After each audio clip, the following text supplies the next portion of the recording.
झालावाड़ जिले के पिपलौदी स्कूल हादसे में मृतक बच्चों के परिजनों को 1 करोड़ रुपए का मुआवजा, सरकारी नौकरी, 10 बीघा जमीन देने की मांग को लेकर भील समुदाय के 3 युवक सोमवार से झालावाड़ जिला मुख्यालय मिनी सचिवालय के सामने सत्यनारायण भील, प्रदीप भील, अनिल भील अनशन पर बैठे हुए हैं।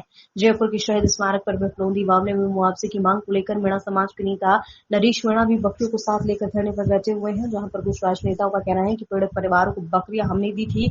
अनशन पर बैठे हुए युवक का कहना है कि हमें बकरियां नहीं चाहिए, हम पढ़ना चाहते हैं, बकरियां चराना नहीं चाहती, हमें मुआवजा चाहिए। बकरियों को लेकर राजनीतिक गर्मा रही है और भील समाज के नेता राजकुमार भील और अनशन पर बैठे हुए हैं। राजकुमार जी, पिपलौदी मामले को लेकर के आज आप लोग भी धरने पे बैठे हुए हैं। जयपुर में नरेश मीणा धरने पे बैठे हुए हैं और ये जो मामला है मुआवजे को लेकर के कहीं ना कहीं, तो क्या सरकार की ओर से भी कई मुआवजे दिए गए हैं, उसके बावजूद भी क्या चल रहा है? मतलब बकरियों को लेकर के क्या मैटर है? बकरियों को लेकर ये मैटर है कि ये बकरियों पर राजनीति कर रहे हैं और भील समाज को यही समझ रखा है इन लोगों ने कि ये भील समाज इसी काबिल है तो इनको बकरी दे दो, ये बकरी चराएंगे, मस्त रहेंगे, इनको शिक्षा के अभाव में आगे नहीं बढ़ने देंगे। ये बीजेपी सरकार की है। जैसे ही जब ये आगे बढ़ने का प्रयास कर रहे हैं, समाज को आगे ला रहे हैं हम सब मिलकर, तो ये दबाने का प्रयास कर रहे हैं कि ये जहाँ का जहाँ मुद्दा समाप्त हो जाए। हमारे तीन भाई कल 2 दिन से अनशन पर बैठे हैं, तो ये हमारी बातें नहीं मानते हैं, तो ये अनशन और चलता प्रोग्राम चलता रहेगा और ज़्यादा से ज़्यादा संख्या कल से और होने वाली इकट्ठी, और हमारी मांगे नहीं मानते हैं तो हम और बड़ा आंदोलन खड़ा करेंगे और कल और बड़ा प्रोग्राम करने के लिए तैयारी में बैठे हैं। और हमारी मांग है इन पीड़ित परिवार को 1 लाख, मृतक जो परिवार है उनको 1 करोड़ रुपए मुआवजा दिया जाए और इनको 10-10 बीघा जमीन दी जाए और हर स्कूल भवन बनते हैं हर बच्चे का नाम 7 भवन पे 7 ही बच्चों के नाम लिखवाना चाहिए। ये हमारी मांग है। हमारी मांग नहीं मानते हैं तो बहुत बड़ा आंदोलन खड़ा करेंगे। इस सरकार की ओर से 12 लाख रुपए मुआवजा दिया गया है और सांसद कोष से भी जो है वहाँ सामुदायिक भवन वगैरह बनाने के लिए तो पेमेंट दिया गया है। हाँ नहीं, सांसद कोष से सामुदायिक भवन को क्या करेंगे? भील समाज को सामुदायिक भवन की कहाँ जरूरत थी?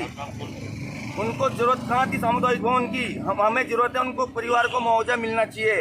ये तो मूलभूत सुविधा है, ये मूलभूत सुविधा है, सड़क, ये लाइट, ये सामुदायिक भवन, सब ये मूलभूत सुविधाएं हैं। हमें तो उनको मुआवजा चाहिए। उचित मुआवजा नहीं देते हैं तो बहुत बड़ा आंदोलन खड़ा होगा। हमारी मांगे नहीं मानी गई तो पिपलौदी हादसे को लेकर के, मृत बच्चों को मुआवजे की मांग को लेकर के आप लोग धरने पर बैठे हैं, क्या मामला है? और ये बकरियों का क्या मामला चल रहा है सर? ये बकरियों का हादसा तो आपको पता है कि हादसा तो आज से 2.5 महीने हो गए इस बात को, शायद मेरे हिसाब से तो, लेकिन हादसा नहीं, हत्या है। सरकार बकरियां हमें शिक्षा से दूर रखना चाहती है। शिक्षा हम प्राप्त कभी नहीं पाए। हमारे समाज के ST OBC की शिक्षा से दूर रहे, लेकिन हमें शिक्षा मिलती है तो हम बोलेंगे, आवाज़ उठाएंगे। इसी चक्कर में इन्होंने बकरियां दी और कुछ लोग वाह लूटने के लिए वो बकरियां कहते हैं कि हमने दी या फिर भजन लाल जी सरकार ने दी। हमें तो ये असमंजस में कि बकरियां दी किसने। नरेश जी भी आपकी इस को लेकर के, नरेश मीणा जो हैं वो भी धरने पर बैठे हुए हैं। जी, नरेश जी बैठे हैं, वो आए झालावाड़ में भी आए लड़ने के लिए पीड़ित बच्चों से। उनकी भी मांग यही थी, 1 करोड़, घायलों को 50 लाख और 10 बीघा जमीन। जो भाई बकरियां की दी तो फिर 10 बीघा जमीन भी दो, तो चराएंगे कहाँ पे उनको? भाई चराएंगे कहाँ? जमीन भी दे दो। कितने मुआवजे की मांग है आप लोगों की? हमारा 1 करोड़ रुपए तो बच्चों को, पीड़ित परिवारों को मिले, घायलों को 50 लाख रुपए और उसमें एक TSP जैसे एरिया घोषित करें उसको। दूसरी बात, जैसे 12वीं पास होते हैं जो घायल बच्चे हैं, विकलांग, उनका एक विकलांग सर्टिफिकेट से बने, उससे उनको 12वीं पास होते हैं, उनका विकलांग से आधार पे उनको नौकरी मिले। और क्या रहेगा आपका? अगर मांगने नहीं मानती सरकार तो इसके आगे क्या रहेगा? मैं खुद एक अनशन पे बैठा हूँ। 14 तारीख से रात से हम बैठे हुए हैं। हमारे भाई अनिल जी भी बैठे हैं, सत्तू जी भी बैठे हैं साथ में।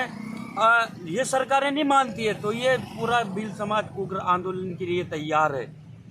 मानसून 25 में समाप्त हो चुके, तो हमने विचार करा, हमने बैठ के मीटिंग करके यदि कि अपने साथ अपने पास ऐसा मोटो काम दे नहीं, थोड़ा करके इनको बकरियां दे दें अपन, तो इनके रोजी रोटी होती आगे इसकी अवस्था हो सके, बच्चे उनके खा पी सके और जानवर के जंगल भी चला सके, आगे बढ़ेगी।